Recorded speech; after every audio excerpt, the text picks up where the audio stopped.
Good morning. You are most welcome my YouTube channel Badlapur RP sir. तो आज हम question word का कुछ इंपॉर्टेंट टॉपिक लगाए हैं। तो क्वेश्चन वर्ड जो होता है सिंपल रूप में उसका अलग प्रयोग होता है। तो आज हम क्वेश्चन वर्ड को ही रिलेटिव रिलेटिव प्रोनाउन के रूप में लाए हैं। तो आज का जो हमारा टॉपिक है रोज का dose, question word as relative pronoun. Relative pronoun में संबंध सूचक सर्वनाम। तो कुछ ऐसे रिलेटिव प्रोनाउन के रूप में कुछ क्वेश्चन वर्ड का प्रयोग किया जाता है जो हमेशा दो वाक्यों को जोड़ने के लिए प्रयोग किया जाता है। और ऐसी स्थिति में जो होता है क्वेश्चन वर्ड का जो हिंदी मीनिंग होता है वह बदल जाता है, अर्थात वह जो या जिससे या ज शब्द से शुरू होता है। तो हम देखते हैं कि इनका प्रयोग दो वाक्यों को जोड़ने में कहाँ कहाँ प्रयोग होता है और उनका क्या मीनिंग निकलता है और कौन सा क्वेश्चन वर्ड किस लिए प्रयोग किया जाता है या किसके लिए प्रयोग किया जाता है। तो हमारा फर्स्ट है हु मीन्स होता है WHO। हु मीन्स होता है जो, जिसने, जो या जिसने, जो या जिसने। तो जो या जिसने जो होता है यह मनुष्य के लिए प्रयोग किया जाता है। किसके लिए? मनुष्य के लिए प्रयोग किया जाता है। तो जो या जिसने मनुष्य के लिए प्रयोग किया जाता है दो वाक्यों को जोड़ने के लिए। सेकंड है हमारा विच, WHICH। विच मीन्स होता है जो, जिसने, कौन, किसने। जो, जिसने, कौन, किसने। इसका प्रयोग जो होता है मनुष्य को छोड़कर अन्य के लिए प्रयोग किया जाता है, अर्थात निर्जीव या अन्य चीजों के लिए प्रयोग किया जाता है। हमारा थर्ड नंबर है दैट। दैट मीन्स भी होता है जो, जिसने, जिसे। जो, जिसने, जिसे। इसका प्रयोग जो होता है यह सभी के लिए किया जाता है, अर्थात सजीव और निर्जीव दोनों के लिए प्रयोग किया जाता है। हमारा 4 नंबर पे है home, WHOM। Home, WHOM। Home means होता है जिसको, जिनको, जिसको या जिनको। ये मनुष्य के लिए केवल प्रयोग होता है। नेक्स्ट है हमारा हुज, WHOSE। हुज मीन्स होता है जिसका, जिनका, जिसका या जिनका। तो ये जो होता है ये सभी के लिए प्रयोग किया जाता है, निर्जीव और सजीव दोनों के लिए प्रयोग किया जाता है। इसका प्रयोग अधिकांश रूप से संबंध या किसी से संबंध बताने के लिए प्रयोग किया जाता है। नेक्स्ट हमारा है वाट एवर। वाट, WHATEVER। वाट एवर मीन्स जो कुछ होता है।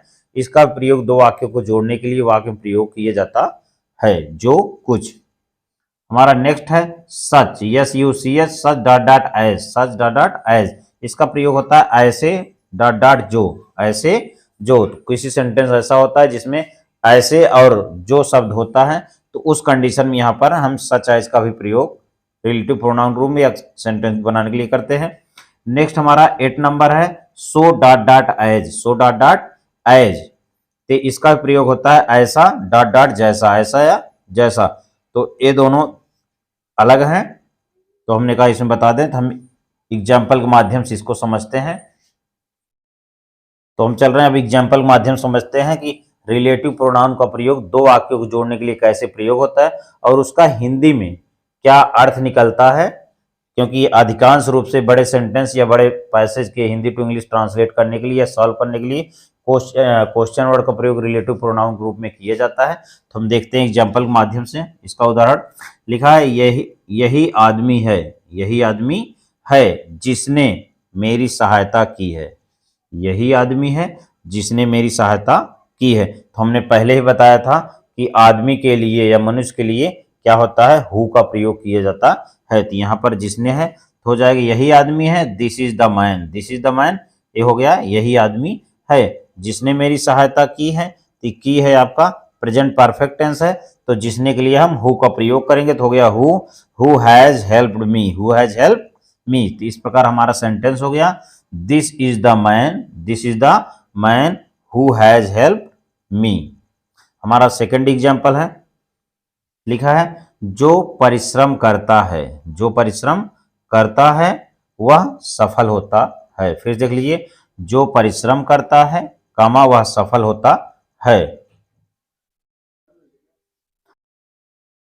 चलिए, तो जो परिश्रम करता है वह सफल होता है। तो यहाँ पर जो के लिए क्या मनुष्य के लिए प्रयोग किया तो हो गया ही हु लेबर्स, मतलब वह जो परिश्रम करता है, सक्सीड्स मीन्स सफल होता है। तो he who labours succeeds. Next हमारा एग्जांपल नंबर 3 है तुमने जो किया है, तुमने जो किया है ठीक है। तुमने जो किया है ठीक है। तो क्या हो गया, तुमने जो किया है तो हो जाएगा what have you, what have you done is right. What have you done is right. Next हमारा एग्जाम्पल है, नौकरी पाना ऐसा आसान नहीं है, नौकरी पाना ऐसा आसान नहीं है जैसा तुम सोचते हो, जैसा तुम सोचते हो जाएगा इट इज नॉट सो, क्या होगा ऐसा के लिए so, it is not so easy to get a job as you think. फिर देख लीजिए, it is not so easy to get a job as you think. तो हमारा यह रिलेटिव प्रोनाउन यहाँ पर फिनिश होता है। हमने क्वेश्चन वर्ड की मीनिंग डिफरेंस बताया, उसके साथ हिंदी के एग्जाम्पल दिए। तो मैं आपसे यही उम्मीद करूंगा कि इसको आप तैयार कर लीजिए, और यह मेरा वीडियो आपको पसंद आए तो प्लीज़ इसको अधिक से अधिक शेयर करें, लाइक करें, कमेंट करें। इसको शेयर और लाइक कमेंट करने के लिए आपको बहुत बहुत धन्यवाद। Thank you very much.